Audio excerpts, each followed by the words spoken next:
Okay, how are you, everyone? My name is Raza Panjwani. Today, my guest is something amazing. Um, Guest about Daniel from USA, and has a coaching experience of things and working with the graduate and mentoring with the students and having a huge experience in communications there. So we used to there. My first question for you is, what you feel coaching can improve their people one-to-one session, improve their life? Yeah, it's an excellent question. So I think I only work on a one-to-one basis with my mentees. My company specializes in helping young people go from exceptional to unstoppable, and getting into colleges and graduate schools is a byproduct rather than end product. And the reason that of my process, and the reason that I bring that up is that while that's the business that I'm in, I don't think everybody needs to go to college or graduate school. But I do think that the kind of work that you get once you do get into college and graduate school is very different from the kind of work that you get in high school. And it's a very fast moving world right now. And the reason that I bring that up is that it's a very competitive world for teenagers right now. And in order to help prepare them for life out there, cross-training them, not only in the things that you're doing here in the Rayhan School, in AI and communications and other things, it's important that they be exposed to other things so that when they get thrown these wild cards in life, it's not the first time that they face this. So that's the first thing. And I think also just helping them lean into, and I said this in a previous interview, lean into and embrace the things that very often scare them the most very early on, so that they can understand that mistakes can be reframed as learning opportunities. I think that's an important thing to bring to the party early on. Yeah, that's wonderful. What do you think the coaching have some breakthrough the things of fear, limited beliefs, or something inner conflicts there, or somewhere some blockage of life? So how you help with some of the things to the coaching, specialized in people life to unleash their full potential to get back into order to get the right directions and things there. Yeah. No, it's a great question. You know, we grow up, we very often grow up most of the time believing and building our adult lives around the things that we were told when we were children. So in my case, I was told very early on in life when I was a little kid, you know, I was called Danny when I was a little kid. Please don't call me Danny anymore. Danny, you're terrible at math. And so I grew up believing that I was terrible at math. And then many years later, when I went back for my MBA, you can't get through an MBA program without doing a lot of math. And I learned that I was actually very good at math. And so the reason that I bring that up is that I think it's important early on to challenge and confront your self-limiting beliefs, because these are just beliefs. You know, feelings are not facts. And while we may not like all the subjects that we are taught, they're just electrons in our head. So, and again, it's something that I said earlier in this interview, when you lean into and you confront the things that scare you the most. So for some people, they don't like math, they're afraid of math. Or for some people, they just don't like writing. The idea of a blank screen, or if they're writing by hand, just a blank page terrifies them. Lean into that, try that, because very often micro exercises, in the case of some of my students, I just have them write. I say, write for 2 minutes. I don't care what you write. You cannot fail, whatever it is that you write. And I'll give them an assignment. I'll say, give me a 2-minute story. Very often, almost all the time, they'll come back and they'll say, I didn't know that I could do that. And you don't know what you don't know until you find out, until you get to the other side of it. Mm-hmm. And again, like the earlier kids can embrace that, the earlier they can go, well, I may not love it, or I do love it, but they can get to the other side. And again, I bring this up because while I'm older than all the kids with whom I work, I'm not wiser. Like wisdom comes with age because of experience. But these kids especially the ones that we interviewed this morning upstairs, a couple of flights up, they're very, very wise. And I know that I have a successful mentor-mentee relationship with the kids with whom I work. If after, say, 8 or 10 sessions, one of them will say to me, hey, Dan, all of those observations, all of that work we've been doing so far, that's good, but that observation you had, that thing that we just did, that doesn't work for me. Let me tell you something else. And that's beautiful, because mentorship doesn't just have to be top down. It doesn't have to just be the older mentor to the younger mentee. It can be bottom up. There's a feedback loop that's in that. And that's important for a couple of reasons. Because when a younger mentee, let's just say that I was working with somebody here at the Rayhan School, which I hope I'll be doing this week, when one of them says to me, hey Dan, this would be a better way for me, that makes me a better mentor for that person.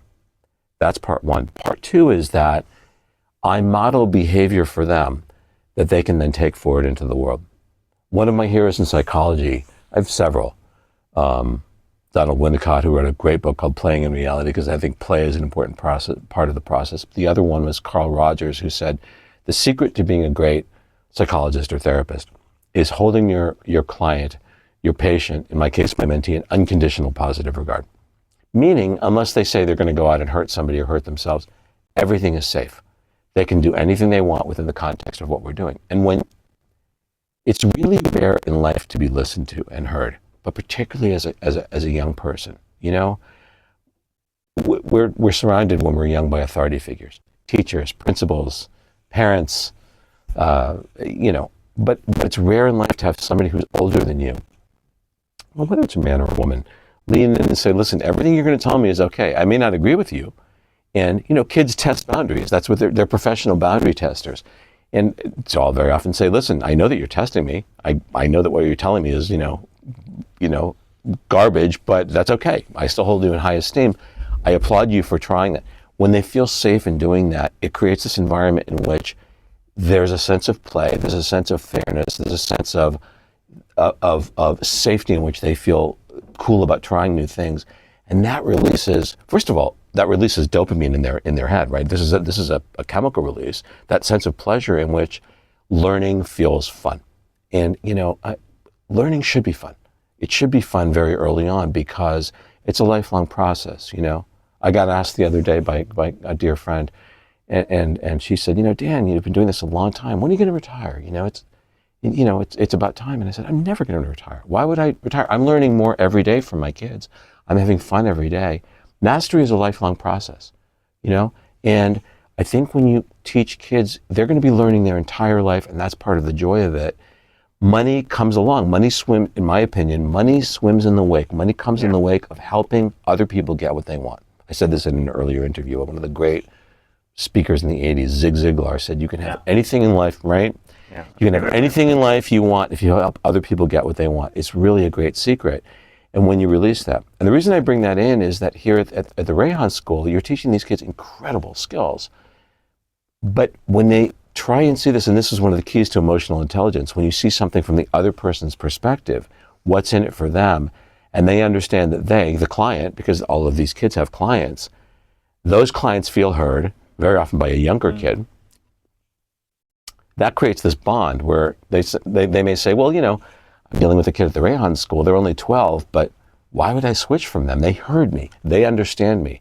Because the switching costs from one kid to another, and this is where they go from being just a commodity, like one kid who can create an AI, you know, image versus another kid. This is where they go from just being a kid who can create it to being the kid who can create the AI image for them. You know, marketing, I think, ultimately boils down to being first, better, or different. I talked about this with Rayhan yesterday. I mean, it's a simplification, but they're not the first teenager who's going to, you know, create, a program, or I'm just using an AI, you know, an image using DALL-E or something like that. They're not the first one.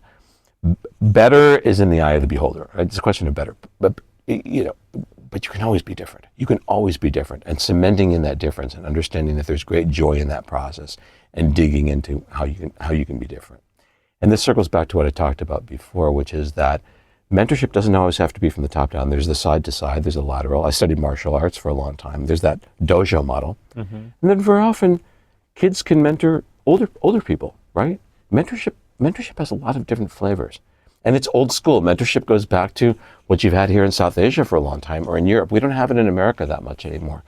But it's that old learning a trade and being held in high esteem by the person who's teaching you that trade, whether it was a blacksmith or a saddle maker or whatever it was, and learning that trade. So it's wonderful to kind of meld old school with new school. And I think you're doing that here at the Rayhan School in just an incredible way. But it's a young school, right? Yeah. So. My next question is about, I feel when I was happy and I do meditate, I had something that tingling sensation. it's like heart set, soul set, your body set. Yeah. What the highest level of the something sync with the mind, body, and heart? Yeah. What is the highest feeling, and more than better and more pleasure than tingling sensation in a brain or body? So I think, let me just see if I hear what you're asking. Where does it all come together? Like, where is that perfect sort of ikigai? Where it all comes together? I think it's where you find that intersection between what you really love, what you're really good at, and what you don't know yet. You know, Mm-hmm. I mean, I think there's great possibility in the unknown. You know, Mm-hmm. I think we naturally want to lean into the things that we're good at, and we're afraid of the things that we haven't tried yet. But we grow by leaning into and trying things that we haven't tried yet. And that, again, I mean, that activates dopamine, that creates a dopamine hit in our head. And also, even if we don't get it right the first time, we learn that it's okay not to get it right the first time.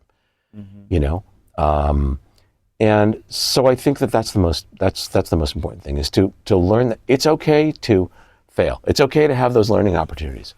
You know, Michelangelo didn't carve the David the first time he picked up a chisel, and Edison didn't create the light bulb the first time he tried a filament. It was hundreds of filaments, but people succeed over time. You know, I have a friend and a mentor who says you iterate your way to awesome. You create iterations along the way, and when you learn that iteration is a beautiful part of the process. I mean, I think that lands on what it is that you're asking about. Yeah. What tip you like to advise me or some people to balance their life through the power of things? You know, that's a great question, because as a hardwired workaholic, I'm very often reminded by my beautiful wife Kelly, you know, Dan, you have to stop working these 18-hour days. And it's not that I'm working, I lose track of time. So I think we very often need to have people, we need to have friends and loved ones and mentors who say, you know, I see what you're doing, step back. So very often I realize that while I love what I'm doing, I need to be able to step back. And you know, we've all heard of things like the Pomodoro technique, or if you haven't, Pomodoro is a technique, is something in which you work for periods of time, whether it's 15 or 20 minutes, and then you take a 5-minute or 10-minute break. There's a lot of science behind that, in which it helps you optimize the work that you're doing.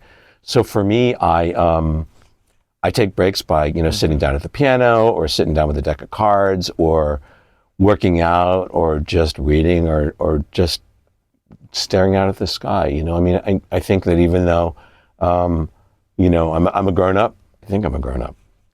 I'm told I'm a grown up. I'm not sure that that's true. We need that. We need to have that time where we just, our brains are not active, because subconscious is really powerful. We're still processing these things through our subconscious. This is why sleep is so important. And I bring this up because kids very often, their minds are so active and they're not getting a lot of sleep. They're getting a good amount of sleep, but they're not getting a lot of sleep. And there's a ton of science that says kids at that age need 8 hours of sleep a night. And I'm not saying it's a specific number, but they need that time because their brains are developing, and kids are also processing stuff while they're sleeping. So they're learning while they're sleeping. They're really learning and processing while they're sleeping. So I'm not trying to give advice here, but having been through this with hundreds and hundreds of kids, as an adult also who didn't get a lot of sleep, I'm learning that the power of sleep and the power of sleep hygiene, exercise hygiene, go hand in hand. And this goes back to your question about the mind-body balance. That's wonderful. So we have discussed a lot of things, and I have more questions we will catch later on there, and we'll be guiding for this. And thank you so much for your generosity. Thank you. And your contribution. Thank you. Thank you. Allah Hafiz. Bye for now.